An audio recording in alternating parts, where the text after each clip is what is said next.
Carl Foster is with us. He is running things when it comes to pickleball on television. He is on CBS Sports Network Saturdays, 9 a.m. Eastern, with a weekly programming segment that talks all things pickleball. And there's also the encore presentation of that on Mondays at 6:30 p.m. Eastern time. This is an opportunity to look over Carl's career, what he's doing in the tennis space, the pickleball space. I'm Bryan Fenley, an anchor at Fox Sports Radio, of course. Carl is also CEO and founder of Foster Events Group, which you can find online at fostereventsgroup.com. But let's start, Carl, first with pickleball, because when the red light goes on and the camera is on you, what is going through your headspace as you're ready to put on a pickleball presentation for broadcast? I'm dinking and banging in my brain with pickleballs in the air. So it's become it's an addictive sport. It's taken over my lifestyle on and off the court. Not only broadcasting but playing as well. So I figure if I'm going to do a show, I need to get out there and learn the nuances of the game. So I feel pretty good on the competitive side and interviewing players and pros and watching with all the enthusiasm. So as a novice of only probably a year and a half in the game, I've got a lot of questions. So when I ask the pros and interview the pros, I'm doing it from a fan's perspective, because there's so many people that are just learning about the game. A lot of people still don't even know what pickleball is, and they're still trying to figure out what is this rage going on around the parks and the tennis courts and the recreational facilities. But it's a fast-growing sport. It's taking over local and national airwaves now, and we're excited to be able to bring it to CBS Sports and try to keep growing the sport, because even during a pandemic, Brian, it grew over 40%. So that's pretty impressive. And you also are in Florida, where it runs rampant, the sport of pickleball. It has to be one of the biggest breeding grounds of the sport. When you think about where you fit in as a spokesperson for the sport, obviously your name, your image, your brand is out there in front of television when it comes to the pickleball consumers.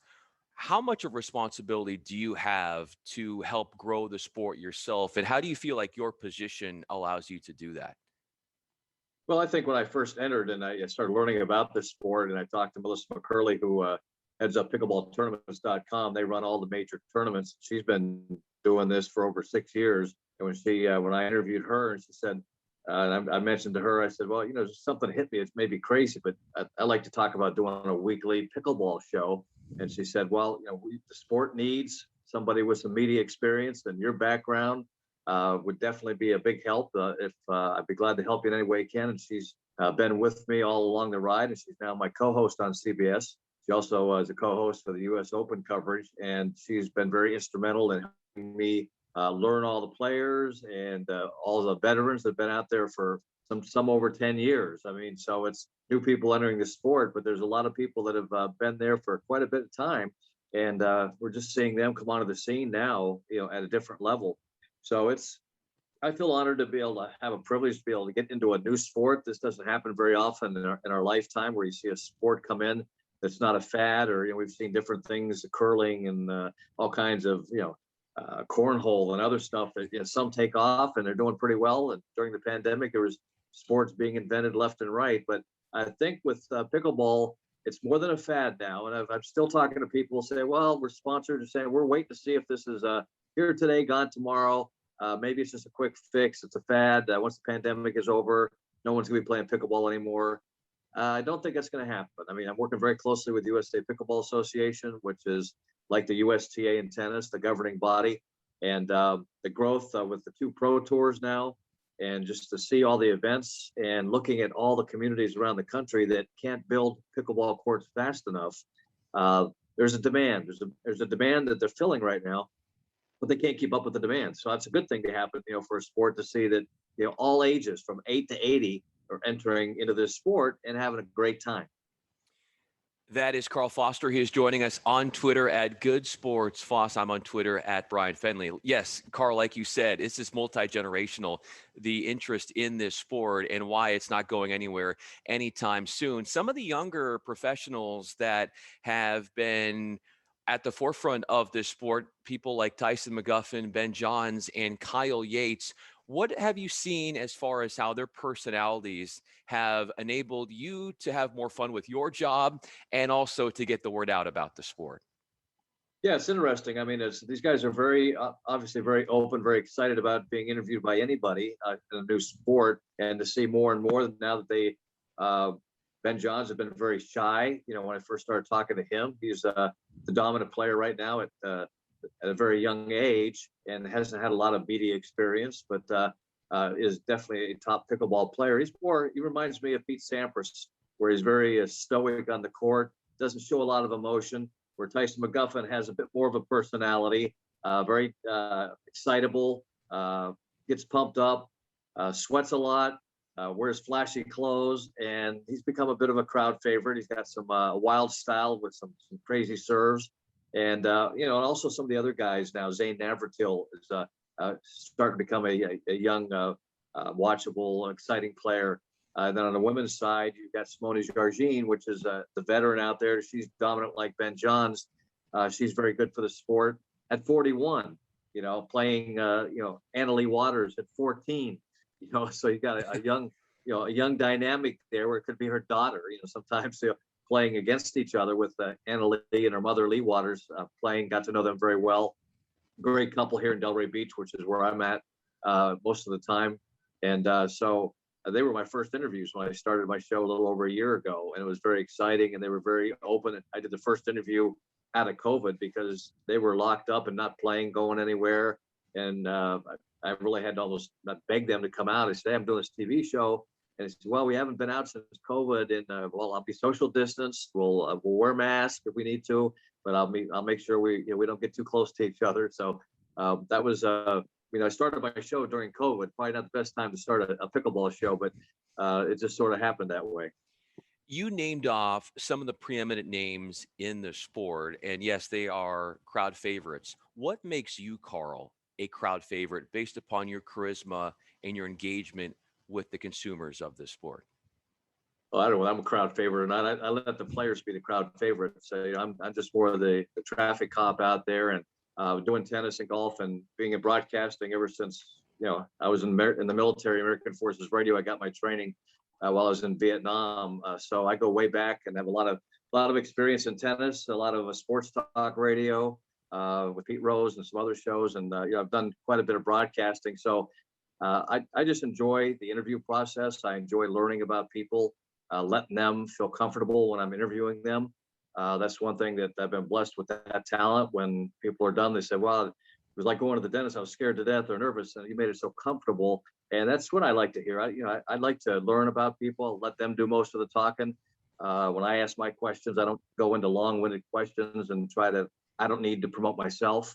I'm looking to promote the people I'm interviewing. That's who people want to hear. They don't want to hear me jabbering about pickleball. I know the sport.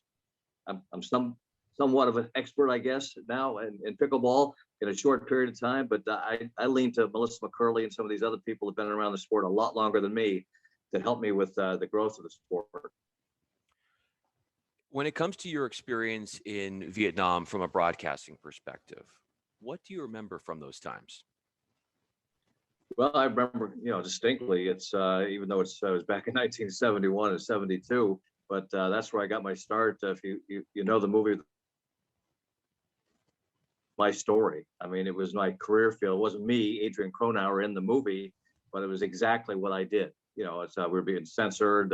I was there, but I was competing against Hanoi Hannah for ratings, but I was playing music in the afternoons, and it was a great experience for me. As a young kid out of Ohio, going to Vietnam, not knowing, never really been out of Ohio, and next thing I know, I'm in Vietnam and Saigon. And then I went to Thailand from there. But I really got my training through the broadcast school and the American Forces Radio. Got a chance to do radio, TV, and that's where I learned my trade. I learned my skill, and being able to do all formats of music, doing interviews. I played for the base softball team. I covered a lot of sports in the military and traveled around, got to see the world and Southeast Asia as well as Europe, and spent 7 years there. And then came out and got my first job in Ohio as a sports anchor on CBS affiliate in Youngstown, where I grew up. So it was pretty fun to go back home and then get on the air, and nobody really had known what I was doing since high school. Next thing you know, they turned on the sports, and I was doing sports on TV. So that was a lot of fun. When you were in Vietnam, what was the most stressful part of being there? Well, I just think the fear every night is, coming out and just when we went out to eat and came out and we're sitting in the bunkers watching the rockets off in the Marines had our backs out there. We were on an Air Force base. So being in the Air Force, the Army and the Marines were the frontline soldiers, but we could see the rockets every night. It was like watching a fireworks show every night. And the day I left for Thailand, I got after 6 months, I got transferred to Bangkok to Utapao, and the base got hit the next day. I read it in Stars and Stripes, and I was there for the last Tet Offensive, so it was a very rough time. We did go off base a few times for the USO. We had to wear uniforms. We got rocks thrown at us. It was a little scary. Didn't do that much. We wanted to venture off to Saigon just to experience it, but at that time, as a young 19-year-old kid, I had fear, but not that much fear. Probably didn't. I'd be a lot more scared today, probably going over there if I was going into a battle.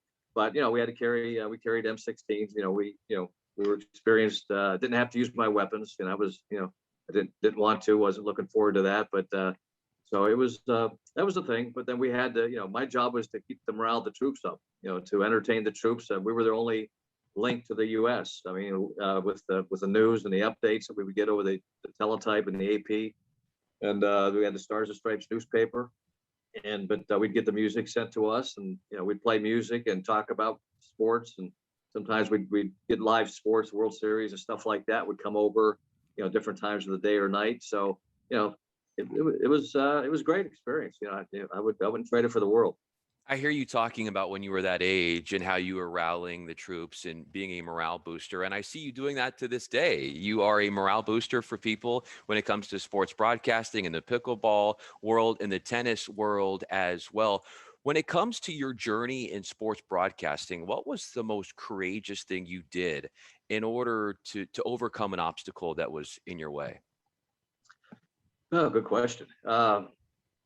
I started out my broadcasting when I was actually in high school. I was sitting there with a little cassette recorder behind the diamond. I was a big baseball fan, and I was doing play-by-play on my little recorder, dreaming one day that that's what I wanted to do. I was a sports writer initially, and I have a journalistic background. I was the editor of the high school paper, so I love sports, playing, but also writing about sports. I thought that was my dream job, being a sports writer.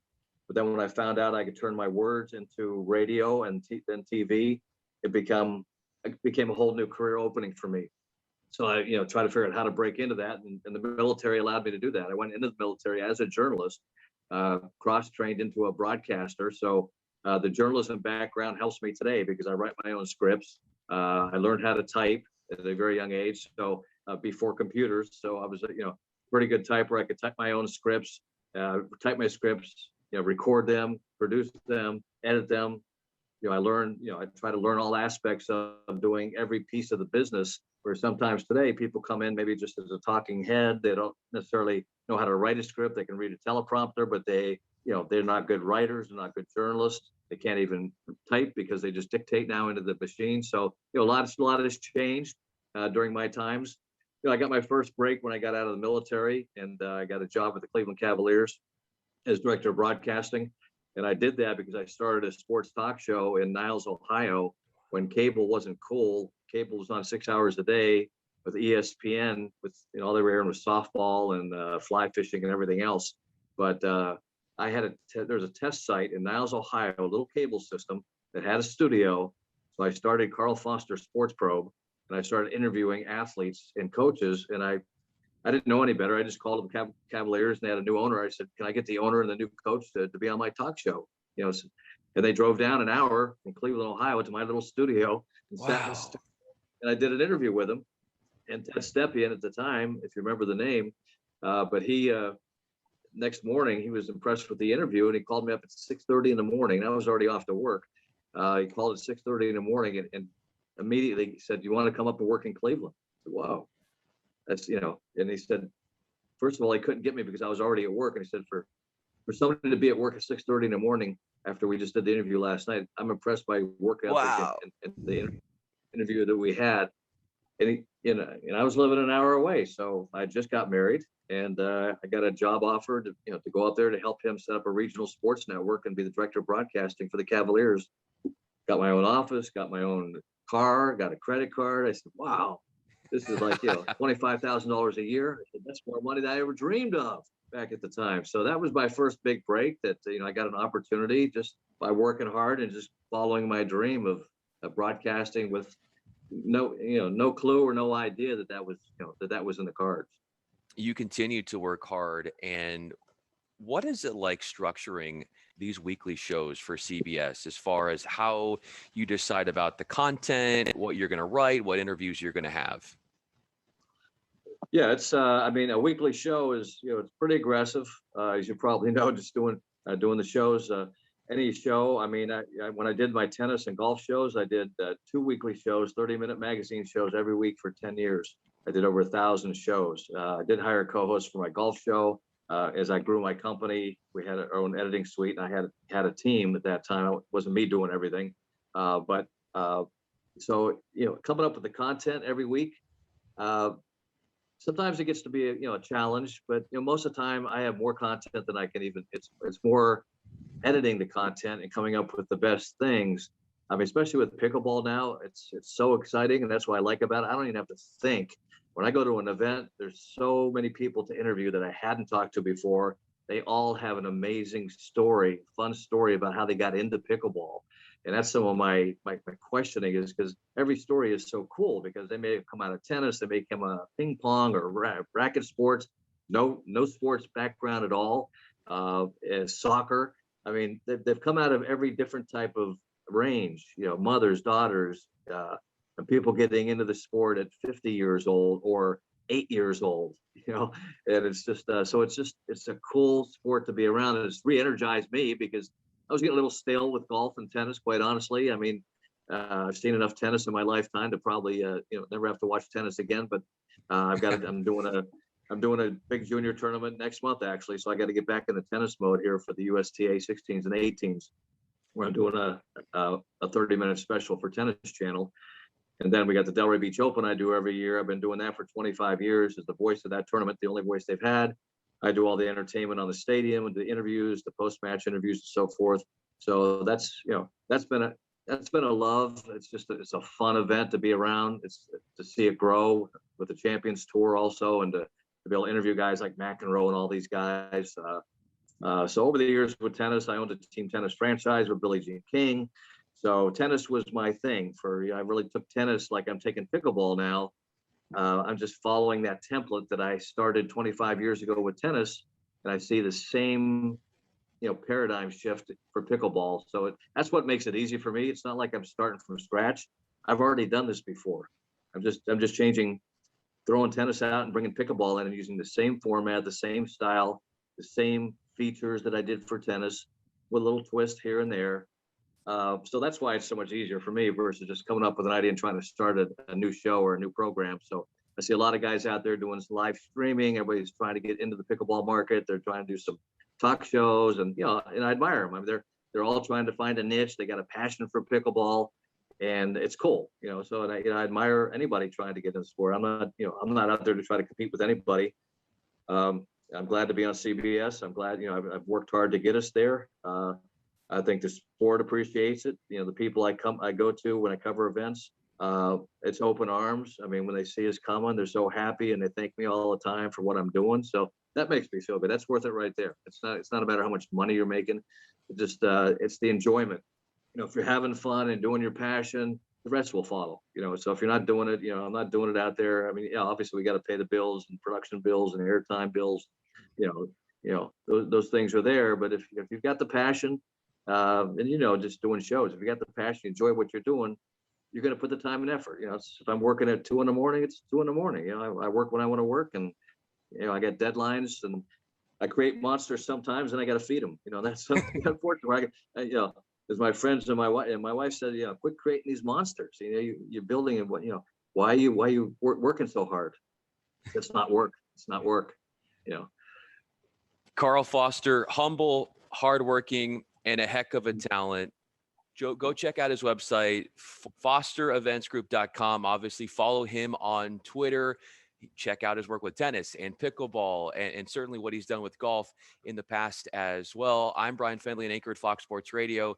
Carl, I'm not surprised at all when speaking and talking to you why people gravitate towards you and why you really are that warm personality that the sport of pickleball needs and putting it out there for the masses to see. Thanks so much for your time.